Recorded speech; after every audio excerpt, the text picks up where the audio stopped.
देखो इस क्वेश्चन में क्या रहा है, क्वेश्चन नंबर हम फर्स्ट बता रहे हैं कि a magnetic needle laying parallel to the magnetic field required W unit of work done to turn it through the 60 degree. The torque needed to maintain the needle in this position will be. तो बना लो diagram. A magnetic needle is laying parallel to the magnetic fields. तो magnetic moment m होगा उसका, magnetic field भी मान लो. A magnetic needle laying parallel to the magnetic field be required W unit work to turn it through 60 degree. इस magnetic moment को 60 degree turn करने में तुम्हें वर्क कितना करना पड़ गया, W करना पड़ गया. तो वर्डन क्या होता है, चेंज इन पोटेंशियल एनर्जी. तो माइनस डेल्टा यू होगा, और डेल्टा यू इसकी पोटेंशियल होती है माइनस एम डॉट बी. तो माइनस एम डॉट बी. तो हम एक काम करते हैं ना, पहले पोटेंशियल से निकाल लेते हैं, कैलकुलेशन बाद में करेंगे. पहले पोटेंशियल से लिखते हैं. इनिशियल पोटेंशियल एनर्जी क्या होगी, minus M dot B. 1 second. तो लिखेंगे इनिशियल पोटेंशियल एनर्जी, यहां से आएगा माइनस एम डॉट बी. तो माइनस एम बी बनेगा इनिशियल पोटेंशियल एनर्जी, और इसका फाइनल पोटेंशियल एनर्जी लिख लो U2 बनेगा माइनस एम डॉट बी. तो एम बी कॉस 60, कॉस 60 जो आएगा 1/2 बनेगा. अब वर्कडन क्या आएगा, minus of change in potential energy. तो इसमें से घटा दो, तो इसमें से जब इसको घटाओगे तो बनेगा कितना,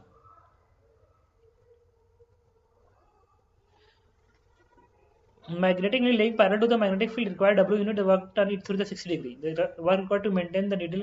ठीक है, घटा ही लो, कोई दिक्कत नहीं. The torque required ना, तो यहाँ से इसको घटाओगे तो कितना आएगा, इसमें से घटा दो तो बनेगा माइनस ऑफ डेल्टा यू होता है ना. तो इसमें से जब इसे घटाओगे तो बन जाएगा एम बी बाई 2 बनेगा, घटाओगे तो इतना आ गया. अच्छा एक सेकेंड, ठीक तो है. एक्सटर्नल एजेंट का वर्डन इतना बनेगा. देखो कंजर्वेटिव फोर्स का वर्डन होता है माइनस डेल्टा यू, और जो एक्सटर्नल एजेंट वर्क करेगा स्लो मूव में वो डेल्टा यू होता है. तो जब फाइनल से इनिशियल घटाओगे तो इतना आ गया. अब टॉर्क किसके बराबर होता है, टॉर्क होता है एम क्रॉस बी के बराबर, एम क्रॉस बी. तो बनेगा M B sine theta, theta कितना है 60 डिग्री. तो ये कितना हो गया, एम बी की वैल्यू यहां से निकाल लो. एम बी यहां से क्या आएगा, यहां से एम बी आएगा 2W, 2W. तो इधर भेज दो 2W, और साइन 60 √3/2. तो 2 से 2 कट गया, वैल्यू क्या आ गई, W√3. Then torque is W√3 is required to hold on this positions. Question number 7 कह रहा है, the length of magnet is large compared to the width and breadth. The time period of oscillation, the variation of magnetometer is 2 second. तो time period का formula मैंने तुम्हें करवाया था 2π√I/MB लिखवाया था, MB. तो टाइम पीरियड क्या है 2 सेकेंड है, तो यहाँ लिखो 2 सेकेंड. तो 2 second is equal to 2π√I/MB. Question number 1. The magnet is cut perpendicular to the length into 3 equal parts, and 3 parts are then placed on each other with the like pole together. The time period of this combination will be. तो मैंने क्या किया, इस तरीके से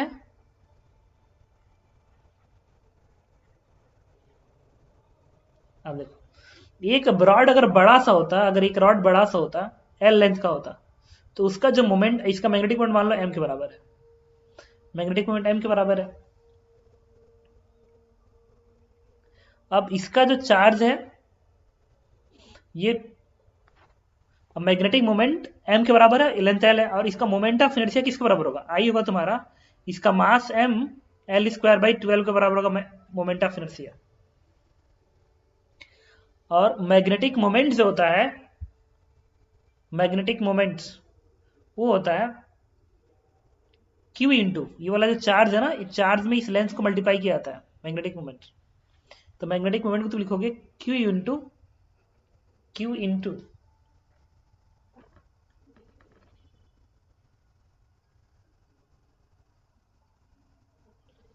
magnetic.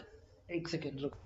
अब तुमने क्या किया कि जब इसको तुम 3 पार्ट में बांट दोगे, the magnet is cut perpendicular to the length into 3 equal parts, 3 equal part में कट दिया, तो जो मैग्नेटिक मोमेंट इसका बनेगा, इस मैग्नेटिक मोमेंट ऑफ इनर्शिया जो बनेगा I इस एक्सिस के बाद, वो बनेगा एक का मोमेंट से I1 बनेगा m/3, मास m/3 और लेंथ क्या है l/3 का होल स्क्वायर बाई 12 बनेगा। लेकिन तीनों को एक साथ बांध दोगे तो जो फाइनल मैग्नेटिक मोमेंट बनेगा, अगर ये I2 है तो 3 टाइम्स और मल्टीप्लाई हो जाएगा भाई, इसका मैग्नेटिक मोमेंट प्लस इसका, तीनों को जोड़ दो, मोमेंट ऑफ इनर्शिया तीनों को जोड़ दो तो इसका 3 टाइम्स हो जाएगा। तो पूरी वैल्यू हो जाएगी I2 की वैल्यू फाइनली आ जाएगी ml² बाई ये 3 3 9 और 12 मल्टीप्लाई होगा तो 9 × 12 हो जाएगा। अब हमें मैग्नेटिक मोमेंट की बात करनी होगी। जो इसका जो मैग्नेटिक मोमेंट होगा ना, मैग्नेटिक मोमेंट m जो फाइनल होगा, फाइनल वो ना m के ही बराबर आएगा जो पहले के बराबर होगा। इसलिए आएगा क्योंकि जब तुम एक रॉड को 3 पार्ट में बांट दोगे ना तो इसका मैग्नेटिक मोमेंट m/3 हो गया, लेंथ के प्रोपोर्शनल होगा ये m/3 और ये भी m/3 हो जाता है मैग्नेटिक मोमेंट। अब उठा के जब पैरेलल लगा दोगे तो पैरेलल वेक्टर ऐसे ऐड हो जाएंगे ना, ऐसे m/3 ये भी, m/3 ये भी, m/3 ये भी। तब कोई पूछे कि नेट मैग्नेटिक मोमेंट बताइए तो वेक्टर है, वेक्टर सम कर दो तो m2 क्या आएगा, तीनों को जोड़ दो आ गया m। इसका मतलब ये हो गया कि मैग्नेटिक मोमेंट तो वही रहा, फॉर्मूले में देखना, इस फॉर्मूले में मैग्नेटिक मोमेंट तो वही रहा, मैग्नेटिक फील्ड भी वही रहा, तो जो टाइम पीरियड है वो √I के प्रोपोर्शनल है। इसका मतलब मैं यहां लिख सकता हूं T1/T2 is equal to √I1/I2। तो T1 की वैल्यू किसके बराबर थी, तो T1 की वैल्यू है 2 के बराबर, T2 निकालना है। I1 किसके बराबर है, I1 है ml²/12, m मास है, ये बनेगा ml²/12 I1। I2 क्या है, I2 ये वाला है, I2 ये निकाले हो, इसको रखो यहाँ पे, तो बनेगा ml²/9 × 12, तो 12 से 12 कटेगा, ये कट जाएगा, इससे आएगा 3, तो T2 की वैल्यू क्या आ गई, it is 2/3 second, the time period is 2/3 second. तो ये आंसर हो जाएगा। तो मैंने बेसिकली इसी फॉर्मूले का यूज किया है, टाइम पीरियड इज 2π√I/MB का। नेक्स्ट देखो, तुम्हें एक चीज चेक करना पड़ेगा, इस तरीके से हम जानते हैं μ0 × ε0 की वैल्यू होती है 1/c², ठीक है। तो ये कह रहा है कि μr और εr में क्या रिलेशन होगा, permeability of material are εr and μr respectively, which are following quantity are allowed to be dimagnetic material।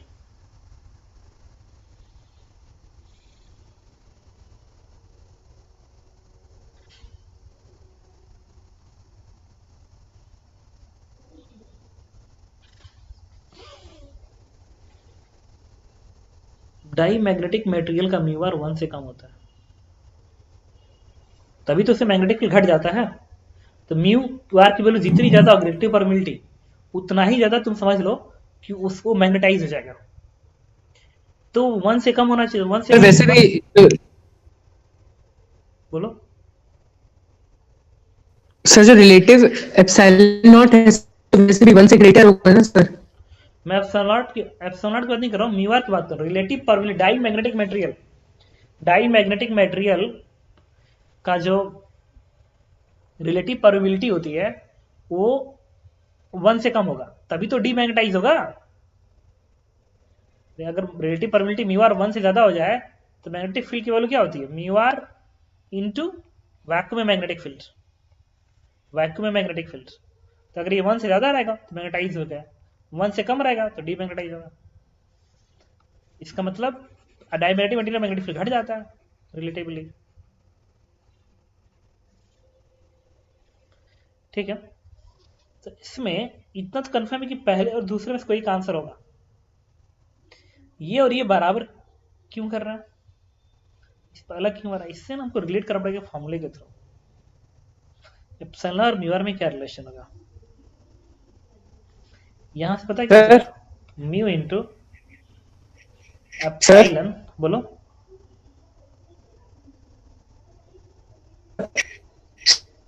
बोलो बोलना जी।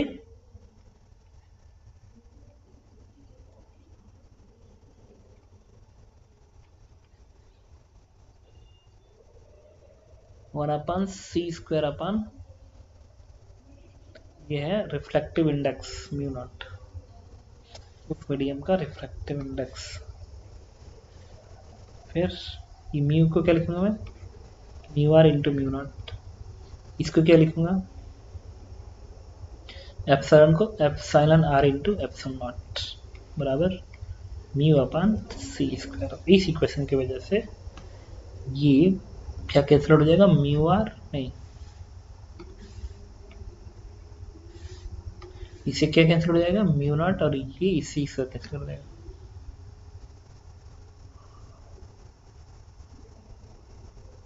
क्या मैंने किया, म्यू अपान सी स्क्वायर किया ना,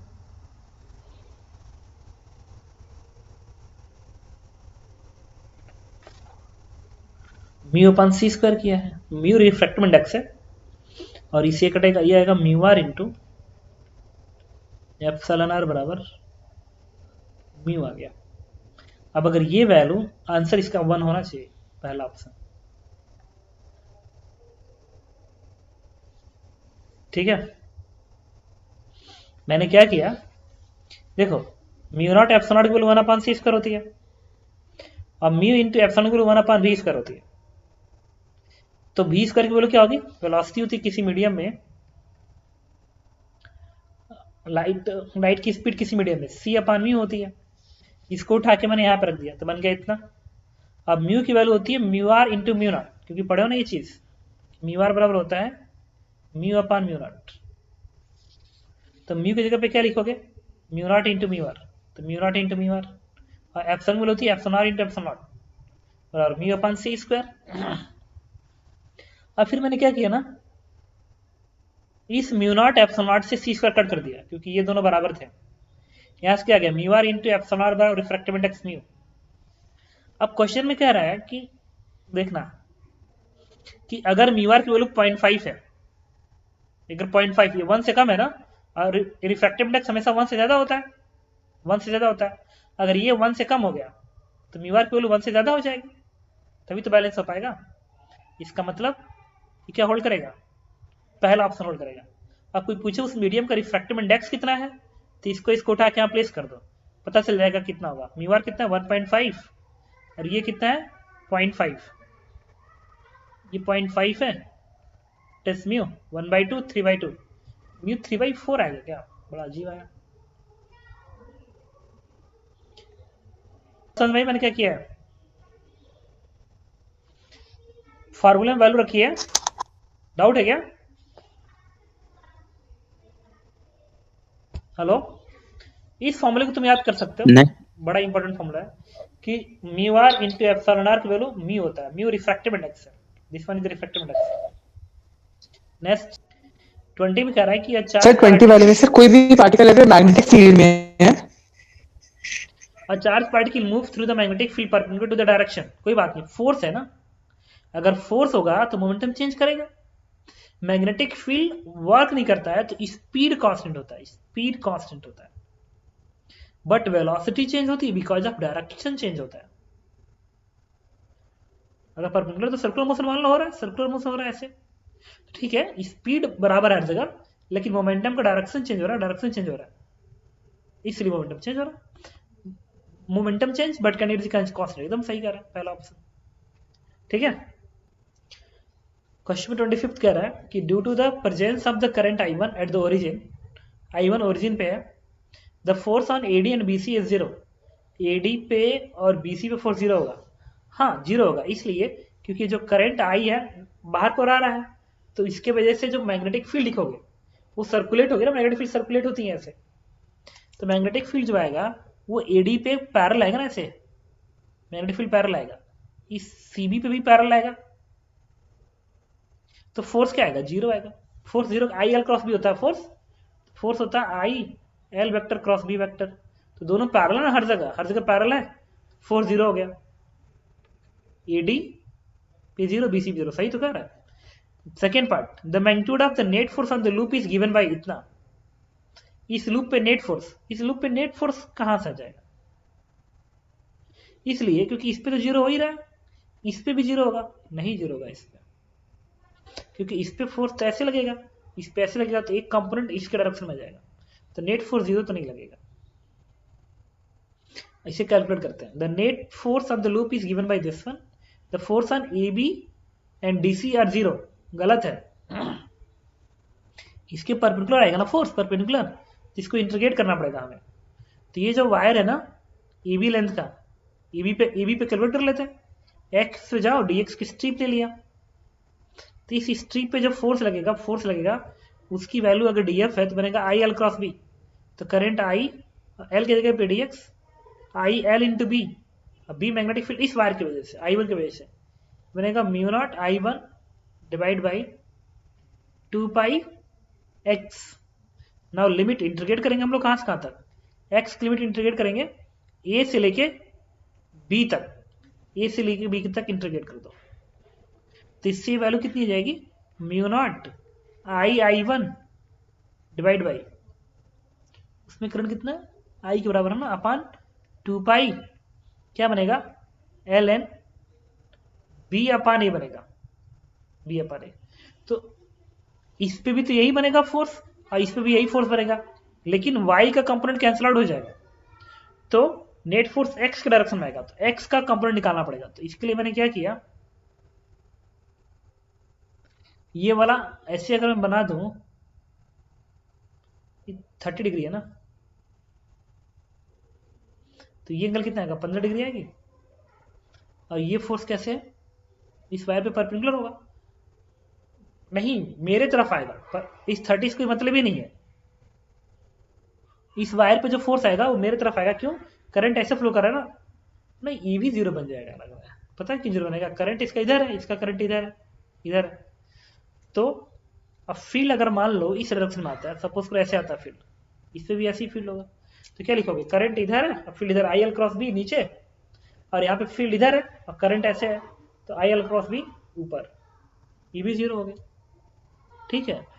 तो the force on A B and D C is zero, ये तो गलत कह रहा है, ये गलत कह रहा है, ए बी और डी से फोर्स जीरो क्यों होगा, अलग अलग तो फोर्स है, नेट फोर्स सिस्टम पे जीरो होगा, तो ये भी गलत ऑप्शन हो गया, ये भी गलत ऑप्शन, ये भी गलत option, this option is correct. बात समझ में आई क्या किया, that is correct, a charge q is uniformly distributed over the surface of non-conducting disk of radius r. The disk rotate about an axis perpendicular to its plane and passing through its center with angular velocity omega. As a result of this rotation, a magnetic field induction B option at the center of disk. If you keep both the amount of charge placed on the disk, angular velocity be constant, varying the radius of the disk, then variation of the magnetic induction at the center of disk will be represented by the figure.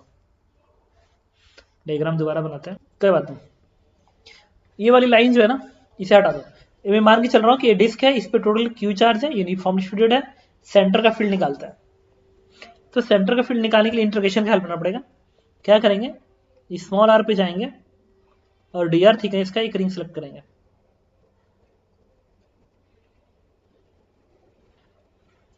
और इस ring पे positive charge मान लिया,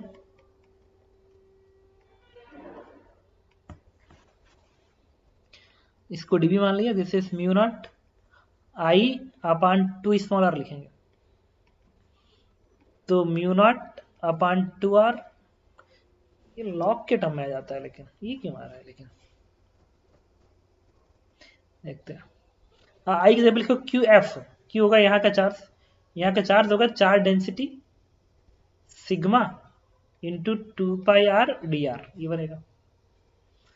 तो ये हो गया Q, Q F, F frequency है, आई होता है कंडक्शन करंट, क्यू एफ, तो क्यू होगा sigma into 2 pi R D R से आर कट गया। इससे डीबी की जो वैल्यू आई, this one is mu naught upon 2 sigma, pi बचा रहेगा, एफ बचा रहेगा, इंटीग्रेशन डी आर लिखेंगे, लिमिट 0 से लेकर आर तक इंटीग्रेट कर दो। इससे फील्ड की वैल्यू क्या आ गई, mu naught sigma pi F upon 2 into capital R आ गई। ये तो पूरा पूरा कांस्टेंट है, तो बी आर के डायरेक्टली प्रोपोर्शनल हो गया, तो रेडियस के डायरेक्टली प्रोपोर्शनल होगा। इसका आंसर क्या होना चाहिए, थर्ड होना चाहिए। आंसर क्या दिया देखो तो, ठीक है, देखो क्या करेंगे, ये जो आया है ना बी, इसके जब तुम ऐसे लिखोगे mu naught pi F R by 2, और सिग्मा के जगह क्या लिखोगे, Q upon pi R square, Q distributed है ना क्यू, तो ये आर से आर कट जाएगा, इससे बी बनेगा directly proportional to 1 by capital R. तो आंसर हो जाएगा B is directly proportional to 1 by capital R. ये ठीक, हमने वैल्यू प्लेस नहीं किया था, लिखा था क्यू चार डिस्ट्रीब्यूटेड है। तो इसमें जो सिग्मा के टर्म में लिखा था, इस सिग्मा को आपको हटाना पड़ेगा, ठीक है, क्योंकि क्यू आर पे प्लेस है ना, तो सिग्मा कांस्टेंट थोड़ी रहेगा, आर पे डिपेंड नहीं करेगा क्या, सिग्मा आएगा ना Q upon pi R square. तो हमें क्यू और आर के टर्म में आंसर देना था। नेक्स्ट बताओ, बोलो। सर क्वेश्चन नंबर 30 31 सर 35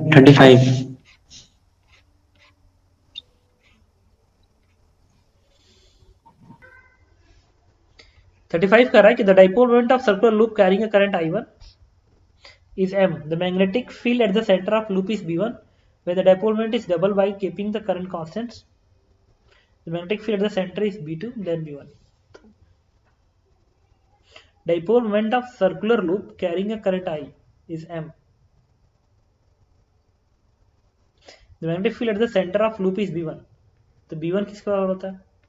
तो mu not I divide by 2R होता है। A dipole moment of circular loop carrying a current I is m. तो m बराबर क्या आएगा? m होता है NIA, तो करंट I इंटू ए क्या होगा? पाई आर स्क्वायर। तो कीपिंग करंट कांस्टेंट ना, तो मैग्नेटिक मोमेंट आई की जगह पे क्या लिख सकते हो? आई नहीं, आर्क, इसको यही रहने दो फिलहाल, देखते हैं। ये B1 है, इसको R1 लिख लो। B2 किसके बराबर होगा? When the dipole moment is double, the keeping the current constant, the magnetic field at the center is B2, क्या लिखोगे? Mu not I divide by 2R2। अब इस इक्वेशन को इस इक्वेशन किसे डिवाइड कर दो, तो B1 बाई B2 की जो वैल्यू आएगी वो R2 अपन R1 आ जाएगी, R2 अपन R1 आ जाएगी। और यहां से मैग्नेटिक मोमेंट डबल कर दिया, देखो मैग्नेटिक मोमेंट क्या कर दिया? डबल कर दिया। तो मैग्नेटिक मोमेंट डबल करने का मतलब हो गया कि रेडियस को √2 टाइम्स ज्यादा कर दिया, √2 टाइम्स ज्यादा कर दिया, इसका मतलब √2 टाइम्स हो जाएगा। सेकेंड पार्ट आंसर हो जाएगा, ठीक है।